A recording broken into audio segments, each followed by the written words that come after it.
My name is Vance, and I'm 27 years old. Even now, a full decade later, the memory of that email can still send a shiver down my spine. It arrived not in my inbox, but as a formal, printed letter, slid under my bedroom door after I was already asleep.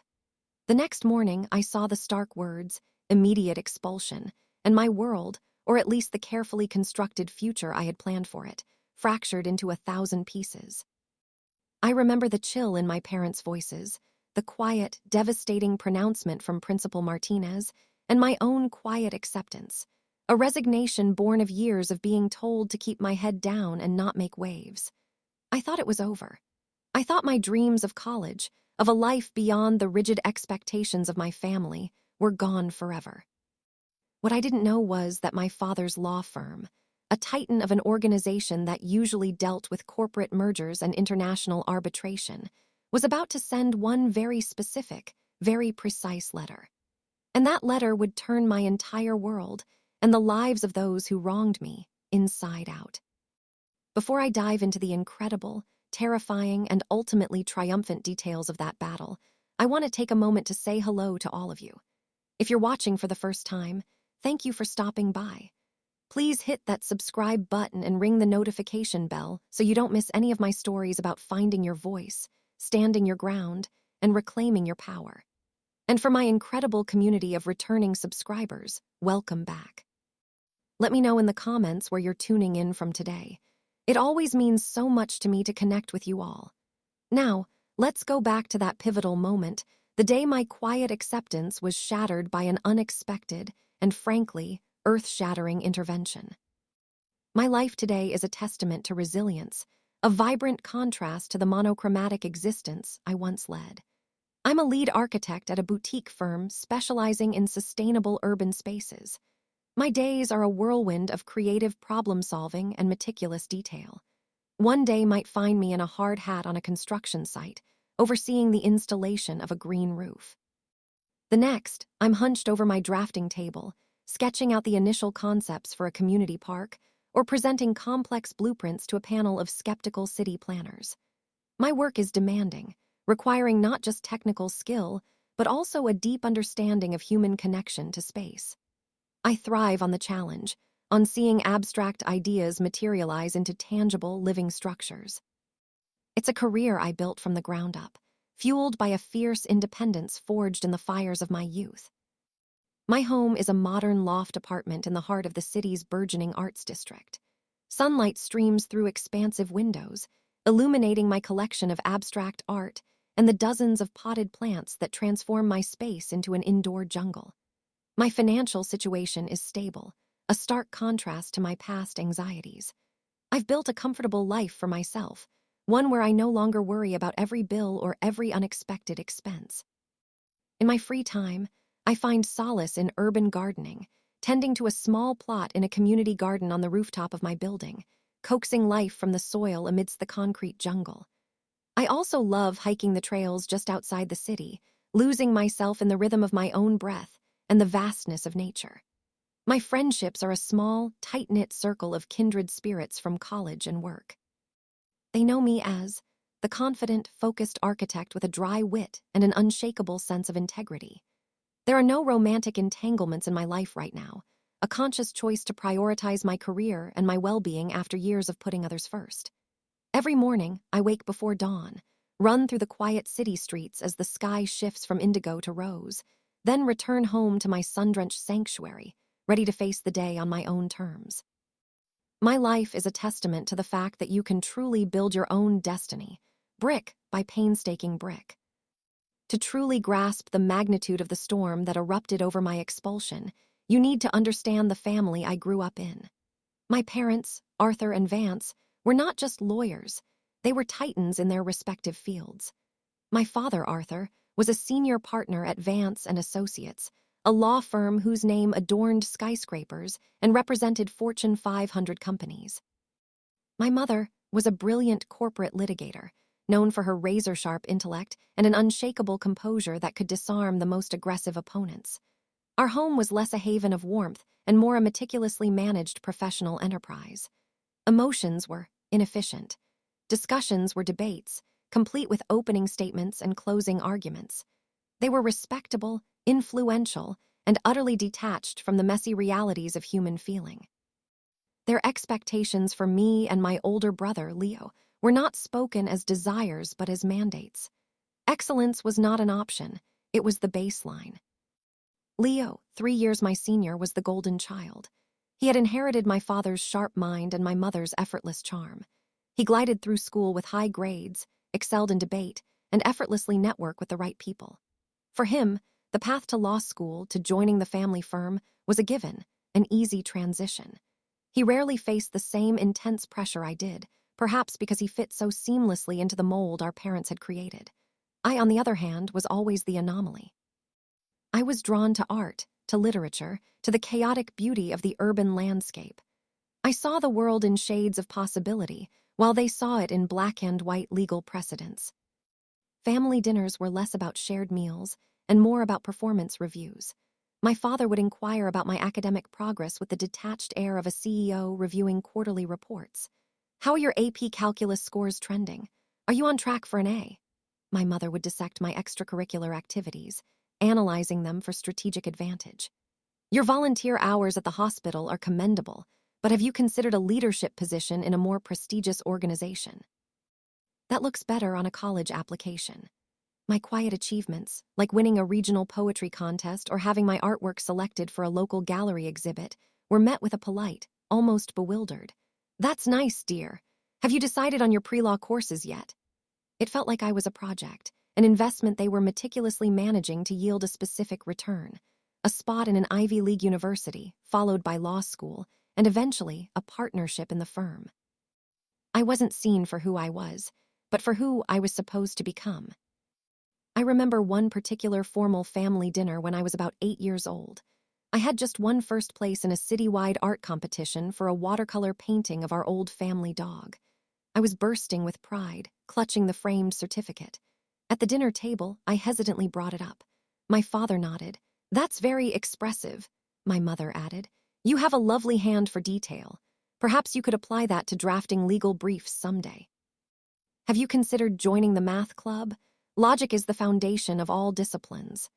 The conversation quickly shifted to Leo's perfect score on a national math test. My small victory, my creative passion, was instantly minimized, redirected, subsumed into their grand plan for my future. I learned then that my artistic endeavors were tolerated, but never truly valued. Another time, when I was 12, my parents decided I needed to be well-rounded and insisted I join the junior varsity tennis team. I was terrible. My hand-eye coordination was non-existent, and I dreaded every practice. I tried to explain that I just didn't enjoy it, that I preferred reading or painting. My father, with his usual calm authority, simply said, "Success is not always about enjoyment. Sometimes it is about discipline and overcoming challenges." We've already paid for the private coach. So I continued to hit balls into the net, feeling like a perpetual failure, pushed into a mold that didn't fit.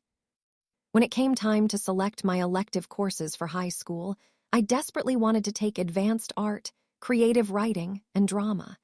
I even drafted a small presentation for my parents, complete with arguments about the importance of a well-rounded education. They listened patiently, their faces impassive. When I finished, my mother neatly summarized, "While creative pursuits have their place, your primary focus must be on core academic subjects that will prepare you for a rigorous university curriculum. We've already enrolled you in AP Chemistry and Advanced Placement Calculus. Those are non-negotiable." I felt unheard, unseen, my desires dismissed as frivolous distractions from the serious business of becoming the person they wanted me to be. Perhaps the most defining memory of my early high school years involved an incident during sophomore year. A shy, quiet girl in my English class was being relentlessly bullied by a group of older students. I saw them corner her in the hallway, mocking her clothes, pushing her books to the floor. Without thinking, I stepped in. I wasn't brave, I was just angry. I told them to leave her alone. They turned on me, their taunts now directed at the artistic freak. I ended up in detention, not because I started the fight, but because I was involved in a disruption. When my parents came to pick me up, my father's face was stern. "We understand your intentions may have been noble, but you must learn to choose your battles wisely. Getting involved in schoolyard disputes does nothing for your academic record, and it certainly won't help your college applications. Focus on your studies. It was a cold, hard lesson in pragmatism. They taught me to keep my head down, to avoid conflict, to prioritize my own success above all else. But it chafed against my burgeoning sense of justice, a quiet rebellion that simmered beneath my quiet exterior. I retreated further into my own world, finding solace in my art and in the pages of books, becoming highly independent and self-reliant, often at the cost of feeling truly connected to my own family. The incident that ultimately led to my expulsion was a complex web of Principal Martinez's negligence and my unfortunate presence at the wrong place and time. High was an elite institution, known for its pristine reputation and its impressive college matriculation rates. Principal Martinez, a man in his late 40s with a perpetually polished smile and an uncanny ability to remember every parent's name, was the public face of that perfection. He was charismatic, but beneath the veneer, he was ruthlessly authoritarian, obsessed with control, and above all, the school's image. His zero-tolerance policy was touted as the cornerstone of school discipline, a rigid, unyielding shield against any perceived blemish. The problem began with the outdated security system in the advanced chemistry lab. It was a known issue. Ms., the chemistry teacher, had put in multiple maintenance requests over the past year, complaining about a faulty lock on the chemical storage cabinet and a motion sensor that frequently malfunctioned. I knew this because I overheard her talking to other teachers in the lounge, her voice frustrated. Principal Martinez, however, had a habit of cutting corners when it came to expenses that didn't directly contribute to the school's shiny, public image. He had authorized a cheap, temporary fix for the lock, opting to defer a full security upgrade for the entire science wing until the next fiscal year. This was his fatal mistake. My involvement began innocently enough. I was staying late one Tuesday afternoon, working on a complex sculpture project for my advanced art class. My art classroom was just down the hall from the chemistry lab, and it was the only one that stayed open past regular school hours. I often lost track of time when I was creating. That particular evening, around 6:30 p.m., I needed a specific type of wire that I'd left in my locker. The hallways were mostly deserted. As I walked past the chemistry lab, I noticed the door was ajar. A faint, acrid smell like burnt plastic drifted out. My first thought was that Ms. had forgotten to lock up something. I pushed the door open to peek inside, intending to just close it properly. What I saw shocked me. One of the chemical storage cabinets was open, and a small, smoldering pile of plastic shards lay on the floor near a lab bench, emitting that strange smell. Clearly, someone had been experimenting or vandalizing. It was definitely not a normal chemistry class mess. My immediate reaction was concern. This was dangerous. I scanned the room, saw no one, and then, without thinking, pulled out my phone and quickly snapped a photo of the open cabinet and the strange residue on the floor. I sent it to the anonymous tip line the school had with a quick note. Chemistry lab door open, weird smell, something burned in here. Looks like vandalism or unauthorized use. I then closed the lab door, making sure it clicked shut, and continued on to my locker. I honestly thought I was doing the right thing, helping to keep our school safe. It never occurred to me that I was walking into a meticulously laid trap. The next morning, I was called to Principal Martinez's office. His demeanor was strangely formal. He offered me a seat, his smile tight, his eyes unusually cold. He began, his voice smooth as silk.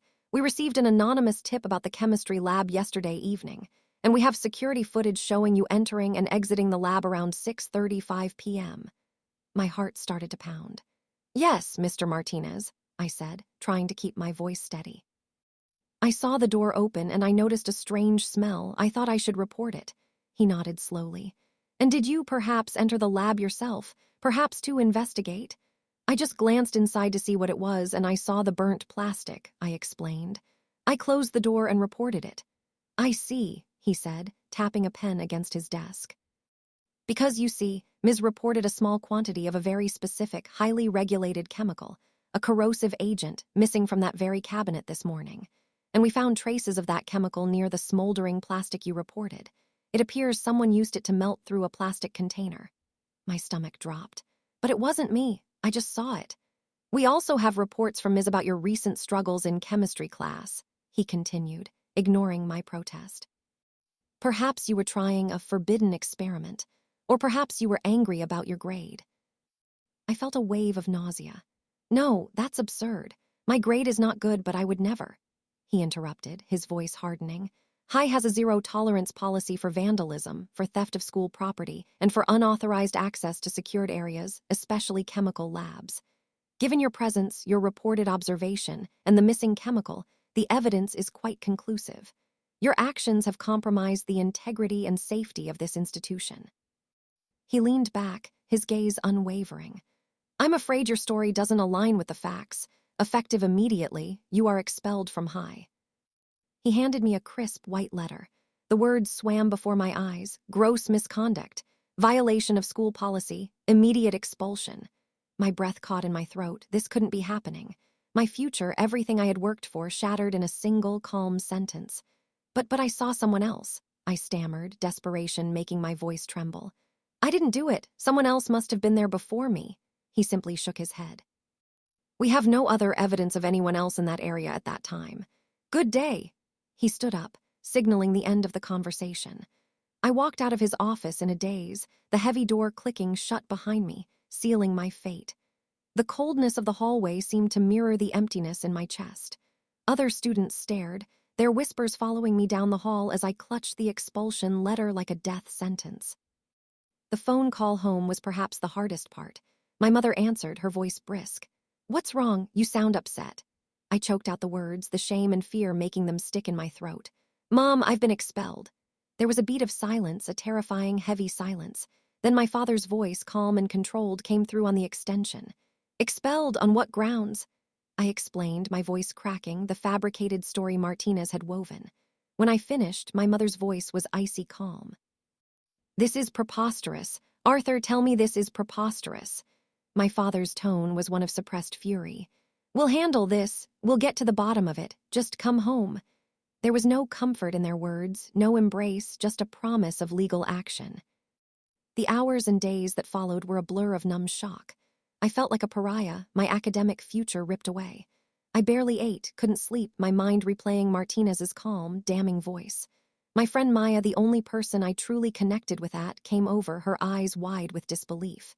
I don't understand, she said, clutching my hand. You would never do something like that. Everyone knows how careful you are. How could he just believe a lie? Her confusion was a small comfort, but it didn't change the reality. I tried to explain what I saw, what I felt, but it all sounded so weak against Martinez's carefully constructed narrative. My parents, true to their word, immediately launched their own internal investigation. Their first step was a phone call to Principal Martinez. I listened from the study as my father, his voice smooth and authoritative, questioned Martinez's findings, his evidence. Martinez, however, was unflappable. He reiterated his points, citing school policy and the conclusive evidence. He even added, Mr. Vance, with all due respect, your daughter has shown a recent decline in her chemistry performance. This may be an unfortunate cry for attention, or perhaps a frustrated act against a subject she finds challenging. The sheer audacity of his lies, twisted to sound so reasonable, made my blood boil. My parents hung up, their frustration palpable. He's hiding something, my mother stated, her voice tight. He's too defensive, and he's clearly trying to deflect. They scheduled a meeting with a high-ranking administrator on the school board, hopping for a more impartial hearing. We sat in a sterile conference room, my parents presenting their meticulously prepared arguments, complete with my own detailed, timeline-stamped account of what I saw. Mr. listened, nodded politely, but ultimately sided with Martinez. Principal Martinez has an impeccable record, he stated, his voice flat, and his report is thorough. While we sympathize with your daughter, High upholds a strict disciplinary code. We cannot compromise on safety or academic integrity. He recited the zero-tolerance policy like a mantra. It became horrifyingly clear that the school was more interested in protecting its pristine image and its principal than in uncovering the truth. My innocence wasn't the issue. The school's reputation was. Each failed attempt at resolution was like another brick in the wall of my despair, solidifying the shame, the injustice. I felt utterly helpless, watching my parents, these formidable legal minds, hit brick wall after brick wall. It taught me that sometimes the truth isn't enough when powerful institutions are determined to bury it.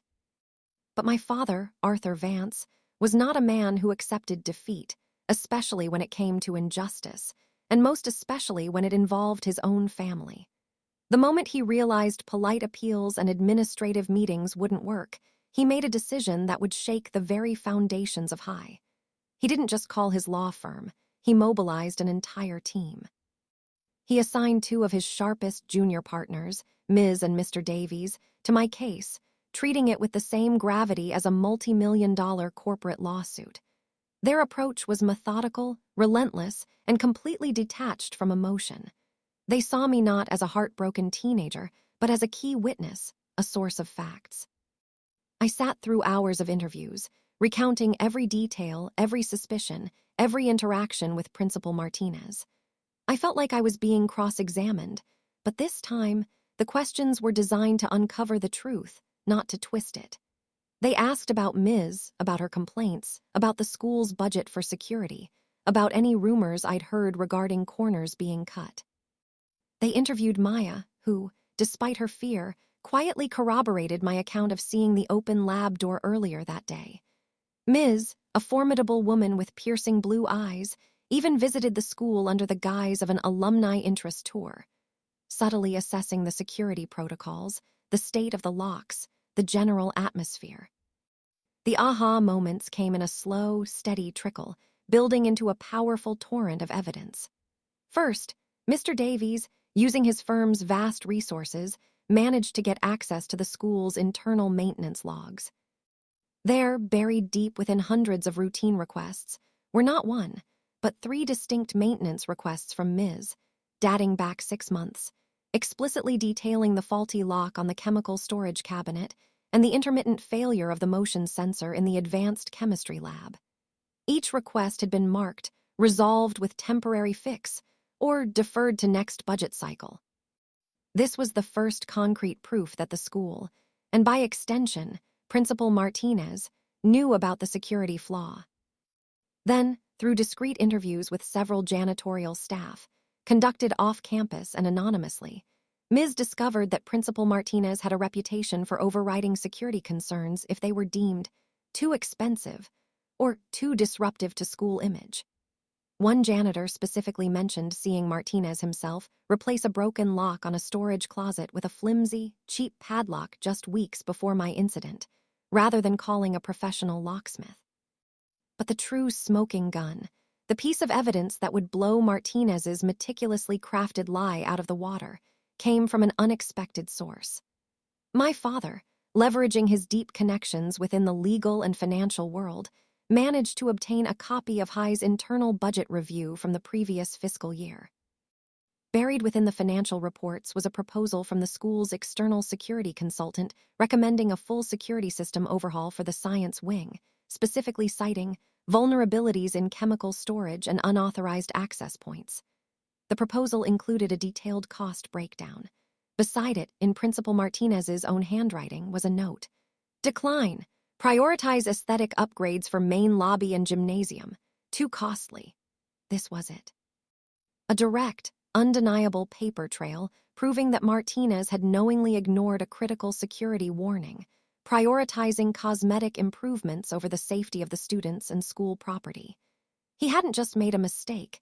He had actively created the conditions for the incident and then thrown me under the bus to cover his tracks. The revelation, my resolve. This wasn't just about my expulsion anymore. It was about exposing the corruption and arrogance at the heart of an institution that prided itself on integrity. The weeks leading up to the school board meeting were a period of intense, focused calm for me. The raw pain and fear had given way to a quiet, burning resolve.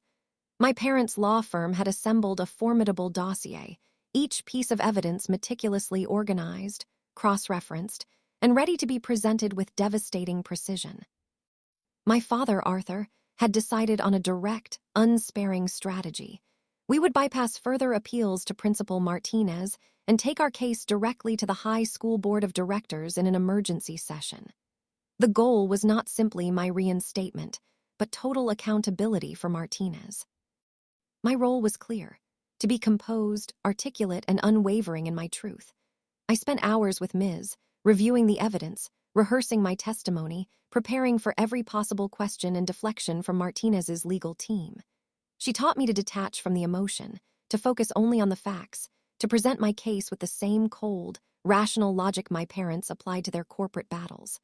My allies were no longer just my parents. They were their entire, powerful law firm.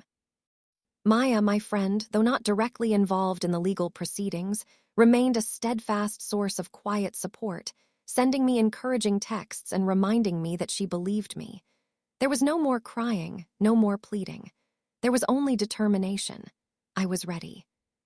The evening of the emergency school board meeting was shrouded in a heavy, autumnal rain. The atmosphere in the formal, wood-paneled boardroom was thick with tension. The long, polished mahogany table reflected the dim overhead lights, creating an almost theatrical setting. Seated around it were the 7 members of the high school board, their faces a mixture of solemnity and barely concealed annoyance at being called to an unscheduled meeting. At one end sat Principal Martinez, flanked by his own, considerably less formidable legal counsel. He looked outwardly composed, his usual polished smile in place, though his eyes darted nervously around the room. At the other end of the table sat my parents, Arthur, and their expressions resolute, and myself, dressed in a simple, dark suit, my hands clasped tightly in my lap. Principal Martinez was given the floor first.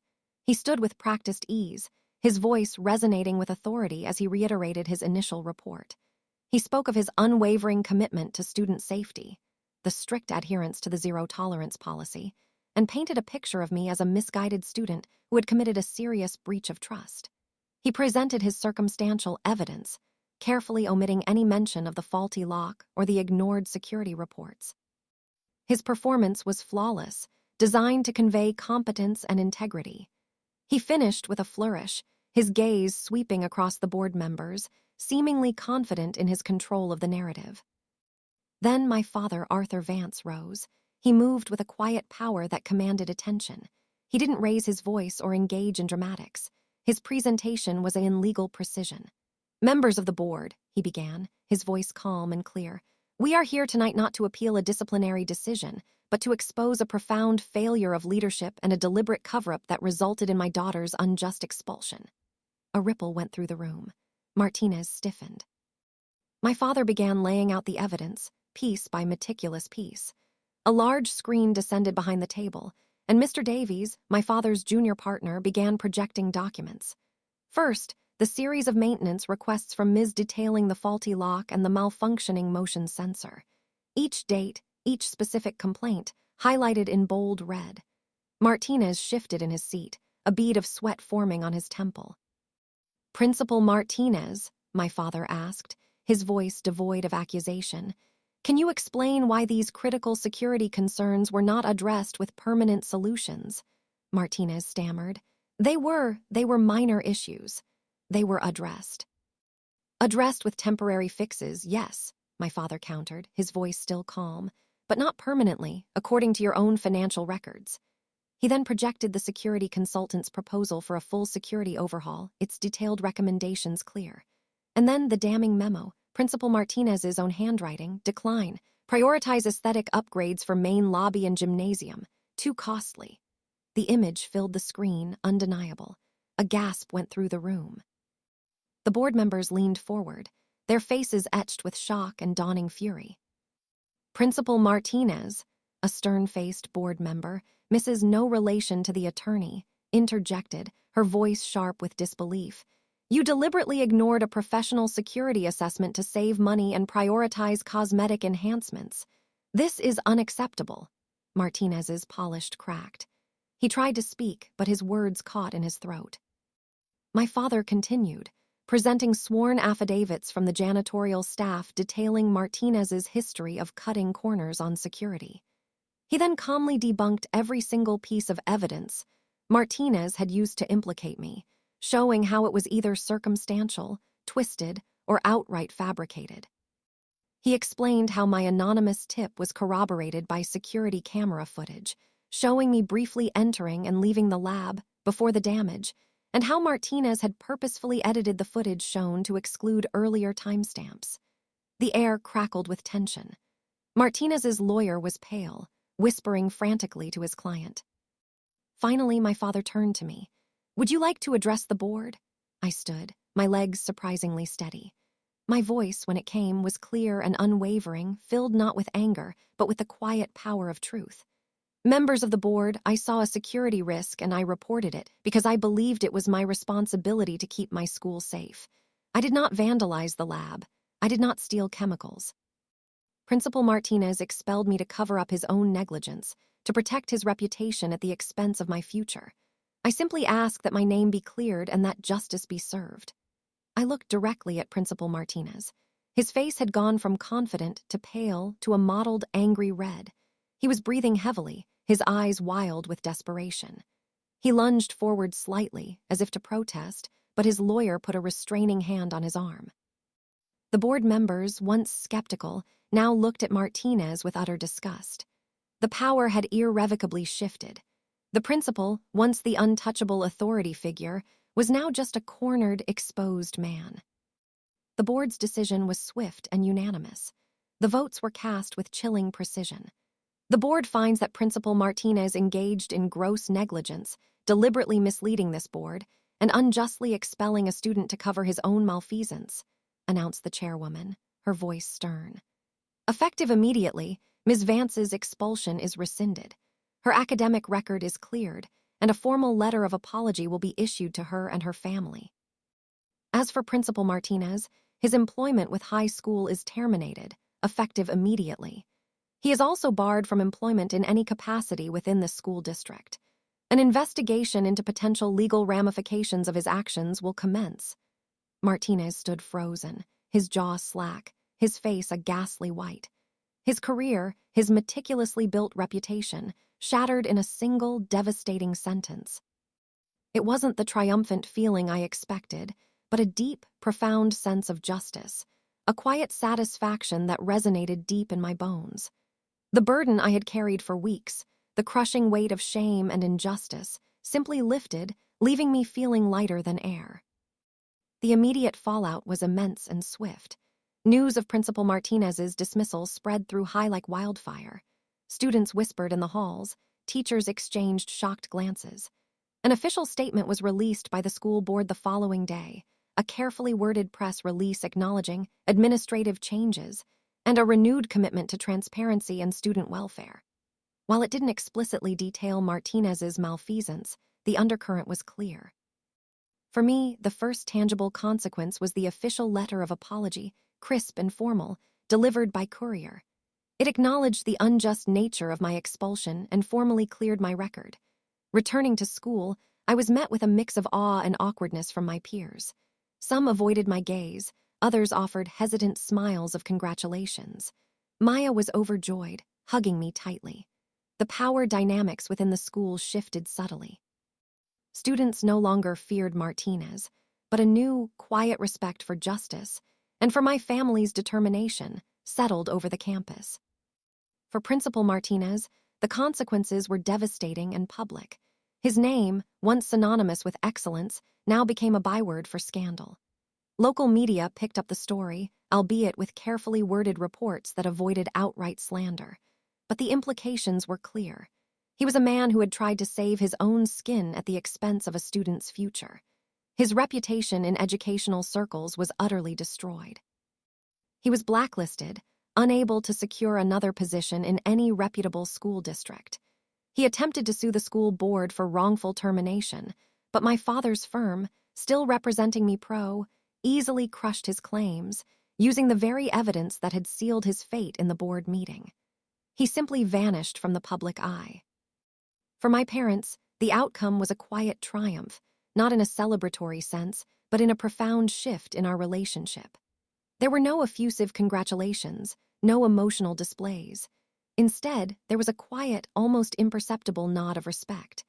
My father's eyes, usually so focused on the intricacies of corporate law, now held a glimmer of something deeper when he looked at me, a recognition of my strength, my principles.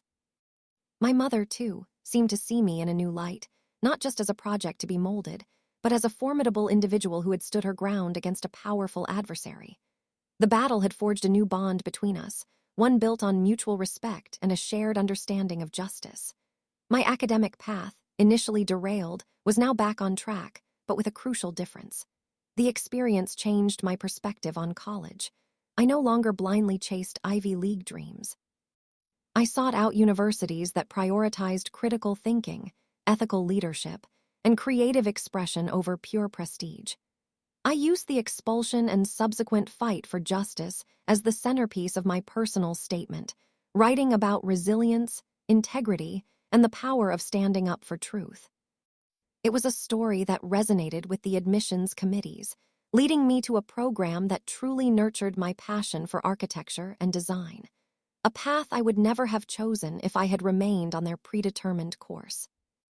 Looking back a decade later, the echoes of that experience still resonate, but they are no longer discordant. They are a harmonious part of the symphony of my life. I am thriving as an architect, designing spaces that are not just beautiful, but also functional, sustainable, and ethically sound.